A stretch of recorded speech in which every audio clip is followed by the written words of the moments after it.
ਅੱਜ मैं गल करनी है अपने पिंड दी। अच्छा। मेरे पिंड पिछले 3 दिनों तो रात दे तकरीबन 12 वजे वापडा नूं कोई ऐसी छड़बिल्ली पैंदी आ भी पूरे पिंड च अग्गां लग जांदियां ने तारां नूं।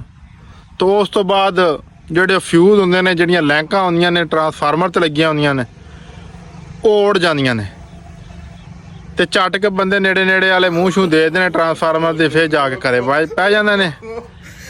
ਤੇ 3 ਦਿਨ ਹੋ ਗਏ ਨੇ ਇਹੀ ਕੰਮ ਹੋ ਰਿਹਾ ਤੇ ਕੋਈ ਸਿਆਣੇ। ਹੁਣ ਕੱਲ ਮੈਂ ਜਦੋਂ ਨਿਕਲਿਆ ਰਾਤੀ ਬਾਹਰ ਕੋ ਪਾਣੀ ਦੀ ਵਾਰੀ ਸੀਗੀ ਤੇ ਸਿਆਣੇ ਕੁਝ ਕਹਿ ਰਹੇ ਸੀ ਵੀ ਕੋਈ ਲੋਡ ਪੈਂਦਾ ਹੈ।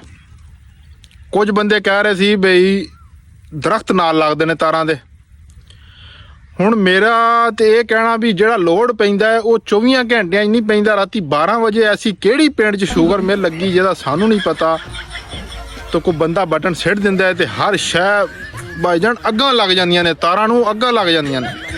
ਇਹ ਹਿਸਾਬ ਹੁੰਦਾ ਹੈ।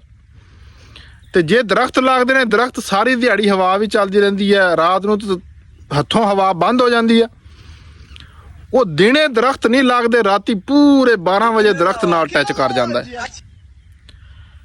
ਤੇ ਇੱਕ ਮੈਨੂੰ ਸਿਆਣੇ ਬੰਦੇ ਆਖਿਆ ਬਈ ਇਹ ਕੰਮ ਕਰਦਾ ਉਹ ਬੰਦਾ ਜਿਹਨੂੰ ਤੁਸੀਂ ਗੋਸ਼ਤ ਵਗੈਰਾ ਕੋਈ ਨਹੀਂ ਦਿੱਤਾ ਈਦ ਤੇ, ਉਹ ਤੁਹਾਡੇ ਸਾੜ ਚੁਣ ਕਹਿੰਦਾ ਤੁਹਾਡੀਆਂ ਫਰਿੱਜਾਂ 'ਚ ਵੀ ਸੁੱਕੀ ਗੋਸ਼ਤ ਕੋਈ ਨਾ ਰਵੇ।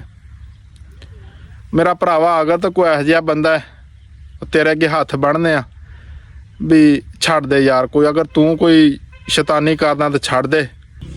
ਸਾਰੀ ਦਿਹਾੜੀ ਜ਼ਰੀਲ ਹੋਈਦਾ, ਧੁੱਪ ਸੇਕੀ ਦੀ ਆ, ਪਿੱਛੇ ਦੇਖ ਰਹੇ ਪਾਣੀ ਲਾਈਦਾ, ਰਾਤੀ ਜਾ ਕੇ ਝੱਟ ਲੱਤ ਥੱਲੇ ਰੱਖੀ ਦੀ ਕੋਈ ਨਹੀਂ ਤਾਂ ਪਹਿਲੇ ਵਾਪਟਾ ਜਵਾਬ ਦੇ ਜਾਂਦੀ ਹੈ। ਬੰਦਾ ਹੁਣ ਕੀ ਕਰੇ ਦੱਸੋ। ਦਿਨੇ ਸੂਰਜ ਮੰਜੀ ਠੋਕਦਾ, ਨਾ ਦਿਨੇ ਸੁੱਖ ਨਸੀਬ ਆ ਤੇ ਨਾ ਰਾਤੀ ਸੁੱਖ ਦਾ ਸਾਹ ਆਉਂਦਾ।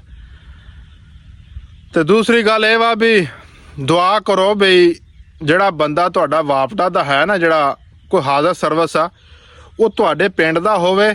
ਉਹਦੀ ਵਜ੍ਹਾ ਤੁਹਾਨੂੰ ਮੈਂ ਦੱਸਦਾ। ਉਹਦੀ ਵਜ੍ਹਾ ਇਹ ਆ ਵੀ ਰਾਤੀ ਹੁਣ 11 ਵਜੇ ਡੀਆਂ ਉੱਡੀਆਂ ਨੇ ਤੇ ਕਿਸੇ ਬੰਦੇ ਉਹ ਡੀਆਂ ਨਹੀਂ ਲਾਣ ਆਇਆ। 11 ਵਜੇ ਕੋਈ ਏਡਾ ਜ਼ਿਆਦਾ ਟਾਈਮ ਹੀ ਨਹੀਂ ਹੁੰਦਾ ਅੱਜ ਕੱਲ੍ਹ, ਕਿਉਂ ਜੋ ਗਰਮੀਆਂ ਨੇ।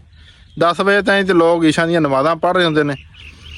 ਤੇ ਜੇ ਬੰਦਾ ਹੋਊ ਤੁਹਾਡੇ ਪਿੰਡ ਦਾ, ਬੱਤੀ ਉਹਦੀ ਵੀ ਬੰਦ ਹੋਊਗੀ ਤੇ ਡਾਂਗ ਚੱਕ ਕੇ ਆ ਜਾਊ। ਸਾਡੇ ਕੋਈ ਨਹੀਂ ਆਉਂਦਾ, ਸਾਡੇ ਸਵੇਰੇ 6 ਵਜੇ ਆਂਗ ਲੱਗਦੀਆਂ ਨੇ। ਇਲਾਕੇ ਦੇ ਜਿਹੜੇ ਵਾਪਟਾ ਅਲਕਾਰ ਨੇ ਉਹਨਾਂ ਅੱਗੇ ਰਿਕੁਐਸਟ ਹੈ ਸਾਡੀ ਬਈ ਖਿਆਲ ਕਰੋ ਯਾਰ ਸਾਡਾ ਵੀ, ਅਸੀਂ ਵੀ ਤੁਹਾਡੇ ਭਰਾ ਵਾਂ, ਮਿਹਰਬਾਨੀ ਤੁਹਾਡੀ। ਸਾਡੇ ਸਾਰੀ ਰਾਤ ਜਿਹੜੀ ਨਾ ਕਲਪ ਕੇ ਟੱਪ ਜਾਂਦੀ ਨੇ, 3 ਰਾਤਾਂ ਹੋ ਗਈਆਂ ਨੇ, ਉਤੋਂ ਗਰਮੀ ਖੁਦ ਵੇਖੋ ਤੇ ਬਿਜਲੀ ਵੀ ਕੋਈ ਨਹੀਂ। ਤੇ ਤੁਸੀਂ ਸਾਡਾ ਦੁੱਖ ਸਮਝੋ। ਇੱਕ ਰਾਤੀ ਮੈਨੂੰ ਕਹਿਣ ਲੱਗਾ ਹੁਣ ਕੀ ਕਰੀਏ।